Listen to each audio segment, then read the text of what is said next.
quando eu fui pensar em qual curso eu queria fazer na minha graduação, eu confesso que eu tinha muitas dúvidas, porque eu era uma pessoa de uma família simples, do interior de São Paulo, sem muitas condições financeiras, e eu confesso que naquela época eu também não tinha muito acesso à informação como nós temos hoje.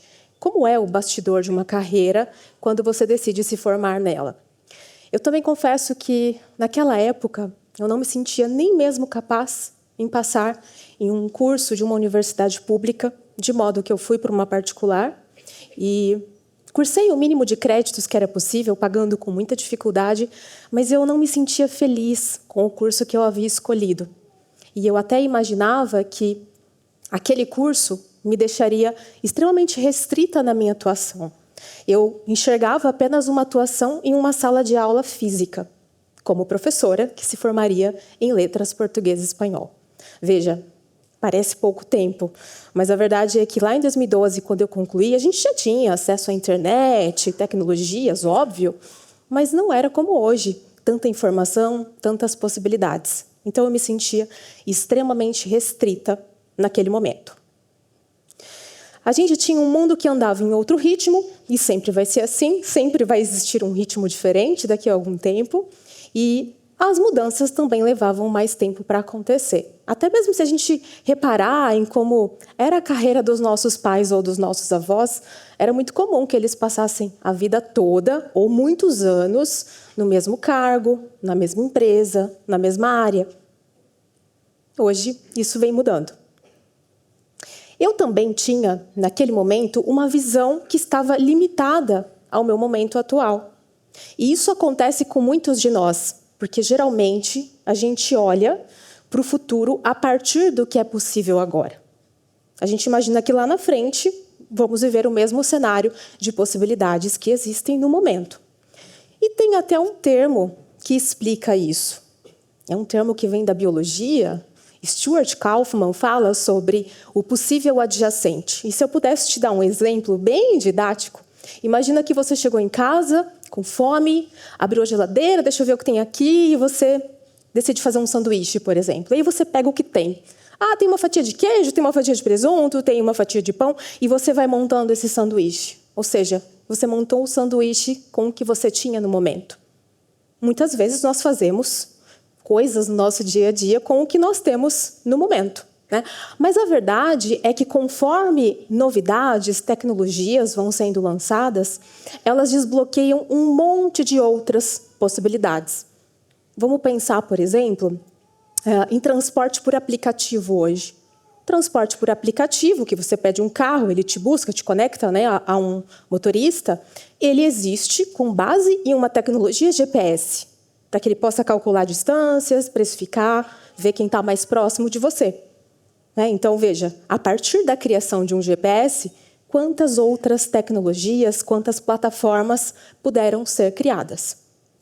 E a verdade é que isso transforma não só a tecnologia, mas como nós construímos nossas carreiras e nossas vidas. Esse gráfico traz à tona o que nós estamos falando aqui, né? Quando a gente olha para a história, quanto tempo levou para alcançar 100 milhões de pessoas usando essa tecnologia? Vejam, o telefone fixo, 75 anos. O telefone móvel, 16 anos. O Instagram, 2 anos e meio. E ele nem foi criado para a finalidade que ele é usado hoje. O TikTok, 9 meses. E o ChatGPT, uma IA generativa, conversável, né, próxima, didática, em apenas 2 meses, um boom ali que aconteceu no final de 2022, chegou a 100 milhões de pessoas. Então, podemos ver que não é só uma percepção de velocidade aumentando, é real. Bom, o tempo passou, eu me formei, e o conteúdo que eu criei na internet nesses anos, que eu decidi compartilhar conhecimento, criando artigos, posts, vídeos, como rede principal eu escolhi o LinkedIn, já são 10 anos nessa plataforma. O conteúdo que eu criei, ele me abriu tantas portas, porque ele funcionou como uma vitrine, que muitas coisas aconteceram. Eu alcancei, por exemplo, de forma orgânica, 1 milhão de pessoas acompanhando o que eu compartilhava como uma professora. E 6 anos depois de me formar, eu vivi algo que eu nunca ousei sonhar.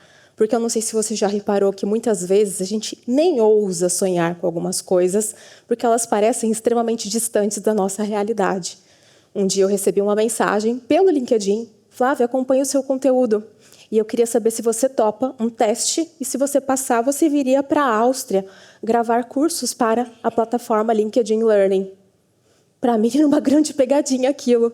Eu não me sentia nem merecedora, mas fui adiante, passei no teste e 1 mês depois eu fui para a Áustria gravar cursos para a plataforma. Hoje já são 17 cursos gravados e impactaram mais de 300 mil alunos ao redor do mundo. Eu confesso que naquela viagem eu não falava inglês, eu nunca tinha ido para a Europa, eu não sabia nem como lidar com aquela situação, mas eu fui, porque eu entendo que coragem é ir com medo. Hoje, eu trabalho de diversos locais, online, presencial, gravado, ao vivo, e eu tenho clientes e alunos em todo o mundo. E eu não imaginava que seria assim lá atrás. Eu tinha aquela visão de que eu estaria restrita apenas a uma atuação em uma sala de aula física, como eu disse. Nesse tempo, eu não fiquei parada esperando que um milagre acontecesse. Veja, se eu não amava tanto aquele curso que eu concluí, e eu não tinha a opção de simplesmente terminar e começar outro, eu tinha que fazer aquele investimento valer a pena, eu fui em busca de me movimentar. Então, eu concluí um mestrado, consegui passar, estudei, me dediquei, fiz um projeto de pesquisa e me formei, como mestra na área de mídia e tecnologia.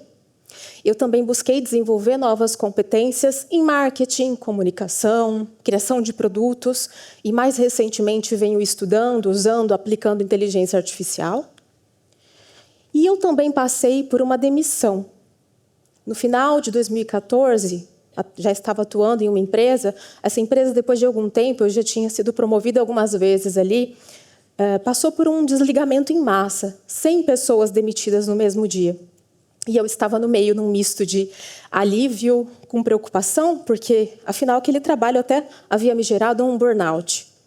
Mas isso me mostrou como a carreira pode mudar do dia para a noite, de modo que não existem certezas e garantias quando a gente pensa na nossa vida profissional. Isso me ensinou muito. Bom, depois eu me recoloquei com muita dificuldade, eu fiquei 6 meses sem trabalho, eu quase já não tinha dinheiro mais para nada, e consegui voltar ao mercado de trabalho novamente em uma empresa, e eu voltei com um aprendizado de que ter um único plano na vida era arriscado demais. Então, fiquei ali um tempo, mas foi nessa época que eu comecei a criar conteúdo na internet, sem nenhuma pretensão, e as portas foram se abrindo, convites surgindo, e foi aí que, 8 meses depois de começar a criar conteúdo, eu já tinha tantas demandas de trabalho que eu negava, porque eu não conseguia conciliar a agenda, que eu pedi demissão para empreender. Eu queria ampliar a minha atuação. Eu acredito tanto que cada um de nós pode ser único no que faz, que eu escrevi até um livro, o Unique Stories. Eu entendo que todas as nossas competências, aprendizados, vitórias, fracassos, podem ser somados e usados a nosso favor para a nossa atuação, na nossa vida profissional também. Porém, ninguém pode fazer esse movimento por você, ninguém pode querer por você. Continuar aprendendo, se reinventando, é o que mantém a gente relevante por muito mais tempo no mercado de trabalho. E a pergunta que fica depois de tudo isso é: e daqui mais 10 anos? Talvez até muito menos, 5 anos. Como vai ser o mundo? Como vai ser a sua carreira? Nós temos incertezas, mas eu também tenho certeza de que temos muitas possibilidades que sequer foram criadas ou imaginadas no momento. Mas será que estamos prontos para aproveitá-las? Considerando tudo isso, eu entendo que, depois de trabalhar atendendo muitas pessoas, conhecer muitos bastidores de pessoas que querem se reinventar profissionalmente, eu enxergo que existem aí 3 habilidades que nós precisamos desenvolver para nos mantermos relevantes no futuro da carreira. A primeira é sobre aprender a aprender e também a desaprender. Nós, como adultos, a gente tem até um termo sobre como os adultos aprendem, a andragogia. Temos técnicas que vão funcionar melhor para a gente. E nós precisamos aprender a revisar o que já não faz mais sentido, Eu fiz assim até agora, não precisa ser assim para sempre. Podem existir outras formas de fazer. A própria inteligência artificial vem mostrando isso para a gente. A velocidade da mudança, novas tecnologias, novas maneiras de fazer. E se eu não aprendo a aprender e continuo estudando todos os dias, eu estou correndo, sim, um sério risco. A segunda é a capacidade de transformar conhecimento em solução. Quando você aprende isso, você percebe que não precisa depender apenas de emprego. Eu não tenho emprego há 10 anos, mas eu nunca mais deixei de ter trabalho, porque eu aprendi a transformar o meu conhecimento em uma solução que outras pessoas precisem e queiram pagar por isso. Produtos, serviços que nós podemos criar com base no nosso conhecimento. Porém, não basta só continuar aprendendo ou só transformar o seu conhecimento em solução. Eu também acredito que nós precisamos aprender a comunicar valor com autenticidade e relevância. Ou seja, se ninguém sabe que você existe, se ninguém sabe o que você faz ou o que você é bom, como é que vão escolher você? Como é que vão contratar você? No mundo que nós vivemos agora, de tanta tecnologia e também de tanta inteligência artificial, eu entendo que presença é uma decisão. Você escolhe estar online. Se você não gera informações sobre você, sobre a sua marca, você não se diferencia e nem mesmo as inteligências artificiais podem encontrar você. Nós temos um termo, AI2C, em uma comparação com B2B ou B2C, em que nós precisamos entender os agentes automatizados como formas que precisam, como tecnologias que precisam de dados gerados por nós. Se eu não gero dados, ele não pode colocar o meu nome ou a minha empresa como um resultado de pesquisa, por exemplo. O que nos mantém em movimento não é ter um plano fixo, mas essa capacidade de rever as nossas escolhas todos os dias, de continuar aprendendo coisas novas, e não só fiz um curso, está tudo bem, e de atualizar constantemente a rota. E eu entendo que isso vale para qualquer idade. Quando você aprende essas habilidades, você também aprende que não importa quem você é. Se você se sente muito novo, sem tanta experiência, se você é mais velho, o seu conhecimento pode ser ouro para outras pessoas. O futuro muda o tempo todo, especialmente no momento em que nós vivemos. E ser relevante é escolher evoluir com curiosidade, com coragem e também com autenticidade, porque é isso que nos diferencia como humanos. E eu entendo que é assim que nós podemos construir futuros conectados. Muito obrigada.